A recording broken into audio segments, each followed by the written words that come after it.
네, 안녕하세요. 4월 4일 토요일 새벽 기도회 시작하겠습니다. 기도하겠습니다. 은혜로우신 우리 아버지, 주의 은총과 사랑을 감사와 찬송과 영광을 돌립니다. 하나님 아버지, 또 주님께서 고난당하신 고난 주간을 은혜 가운데 지내게 하시고, 주님께서 나를 위해서, 또 온 인류를 위해서 십자가에 달려 죽으신 그 고난을 기억하며 되새길 수 있도록 인도해 주신 것을 감사를 드립니다. 하나님 아버지, 그 구원의 기쁨과 그 은총과 감격이 우리 마음 가운데 깊이 새겨질 수 있도록 도와주시고, 그 은혜에 감격하며 감사하며 보답하는 우리 남은 생애가 되게 주옵소서. 이제 고난주간은 지나고 기쁨으로 주님의 부활의 아침을 맞이하는 우리도 되게 주옵소서. 오늘도 주님 앞에 의탁하며 예수님의 이름으로 기도합니다. 아멘. 네, 찬송가 143장입니다. 웬 말인가 날 위하여. 돌아가셨네. 143장, 예전 찬송가는 141장입니다.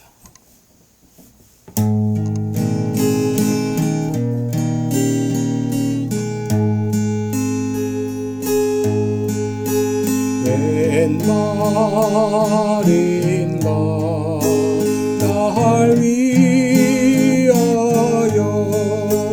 주 돌아가셨나. 이 벌레 같은 날 위에 은혜 받으셨나.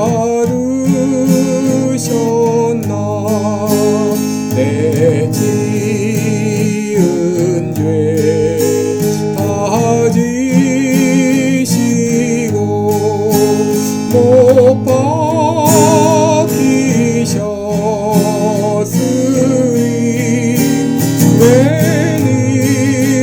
웬일인가 웬 은행가 그 사랑 크셔라.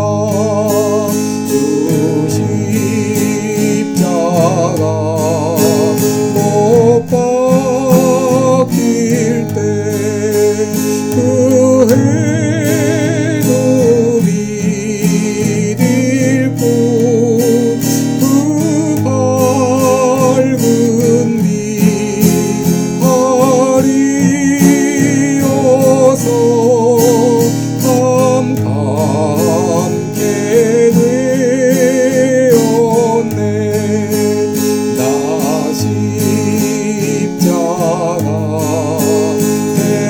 대할 때에 그 일이 고마워.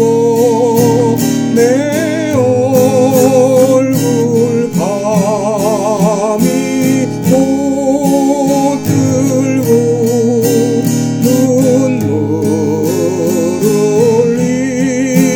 흘리도다. 늘어도 눈물로서 못 갚을 줄 알아. 몸 밖에 드릴 것 없어. 이 몸 바칩니다.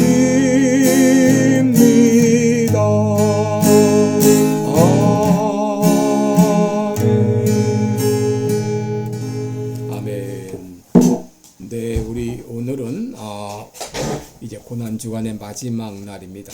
마지막 날을 맞이해서 누가복음 23장 50절로 56절까지 본문을 읽도록 하겠습니다. 누가복음 23장 50절로 56절입니다. 제가 봉독해 드립니다. 공회 의원으로 선하고 의로운 요셉이라 하는 사람이 있으니 저의 결의와 행사에 같아하지 아니한 자라. 그는 유대인의 동네 아리마대 사람이요 하나님의 나라를 기다리는 자로니 빌라도에게 가서 예수 시체를 달라 하여 이를 내려 세마포로 싸고 아직 사람을 장사한 일이 없는 바위에 판 무덤에 넣어두니 이날은 예비일이요 안식일이 거의 되었더라. 갈릴리에서 예수와 함께 온 여자들이 뒤를 쫓아 무덤과 그의 시체를 어떻게 둔 것을 보고 돌아가 향품과 향료를 예비하더라. 아멘. 네, 우리 오늘은 본문을 가지고 예수님의 곁을 끝까지 지킨 사람들, 이런 제목으로 함께 말씀을 나누겠습니다. 여러분, 인간 관계에 있어서 가장 마음을 아프게 하는 행위는 바로 배신이라고 하는 것이죠. 이 배신한다고 하는 것은 신뢰를 저버리는 그런 행위입니다.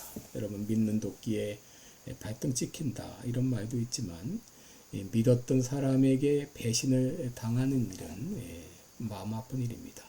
성경에서 배신을 당한 사람의 대표적인 예는 다윗을 들 수 있는데, 다윗은 그토록 믿었던 그 아들 압살롬에 의해서 배신을 당하고 왕궁에서 쫓겨났습니다.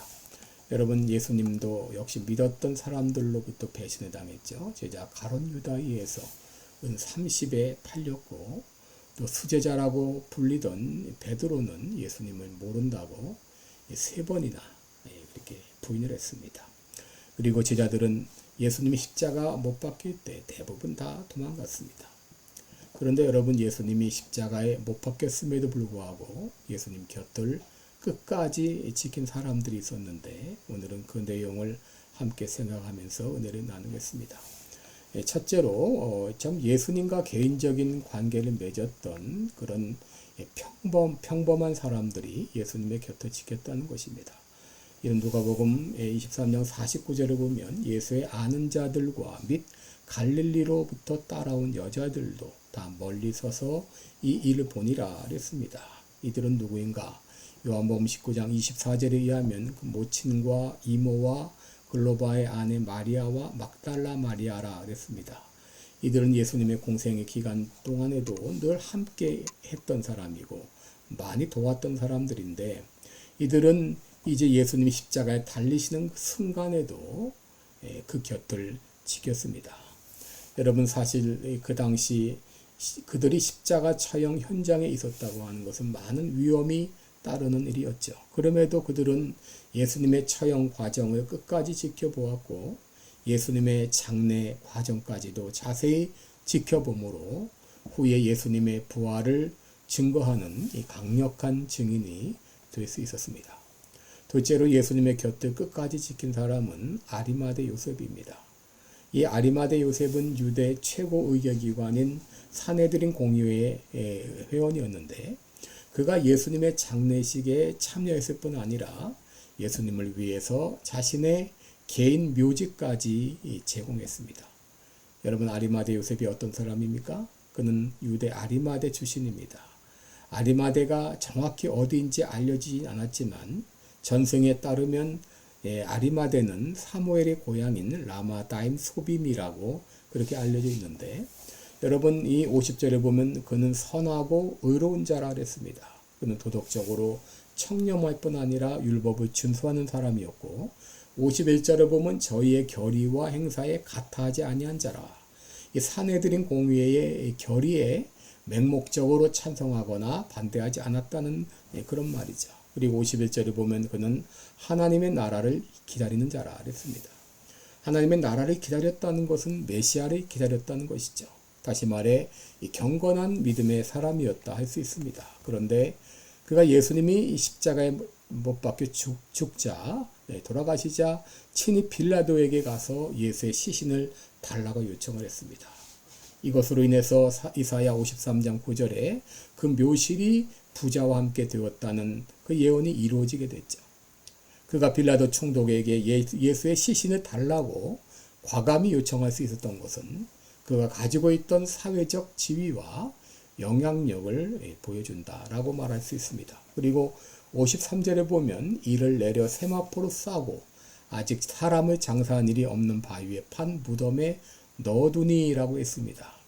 여러분, 요셉의 이런 헌신 때문에 예수님은 합당한 예우를 받으며 매장될 수가 있었죠. 신명기 21장 22절 이하를 보면 사람이 만일 죽을 죄를 범함으로 내가 그를 죽여 나무 위에 달거든 그 시체를 나무 위에 밤새도록 두지 말고 당일에 장사하여 내 하나님 여호와께서 내게 기업으로 주시는 땅을 더럽히지 말라. 이런 말씀이 있는데 유대인 장례법은 시신을 그날 안에 처리하도록 규정하고 있죠. 그런데 로마의 규정은 십자가형에 처해진 범죄자들의 시신은 십자가에 매달린 채 방치가 되어 짐승들의 먹이가 되도록 했습니다.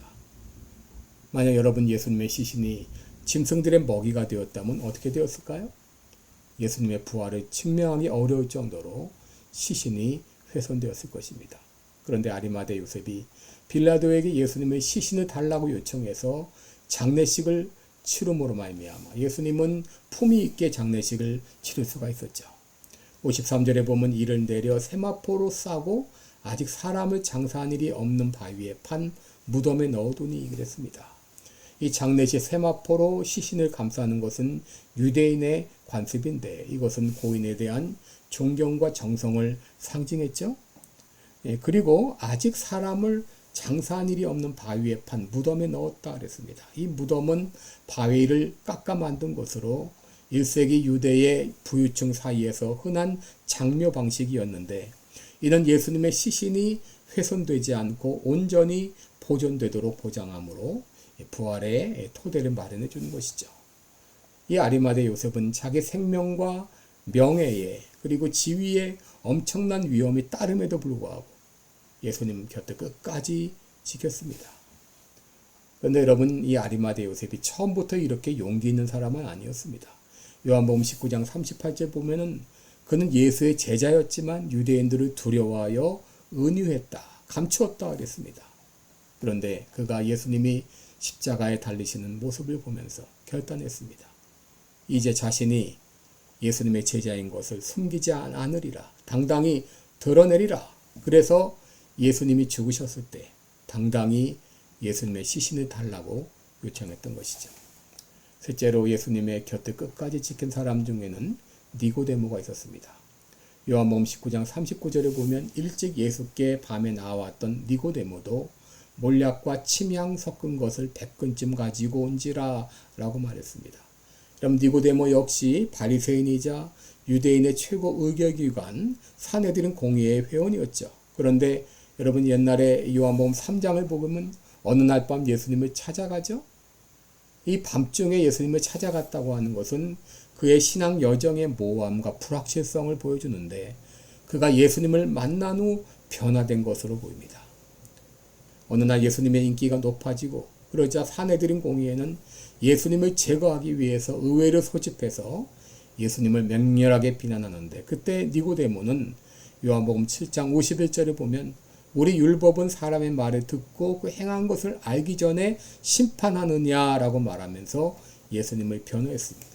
그리고 바로 니고데모가 예수님의 십자가 처형 현장에 나타나서 공개적으로 자신의 신앙을 드러낸 것이죠.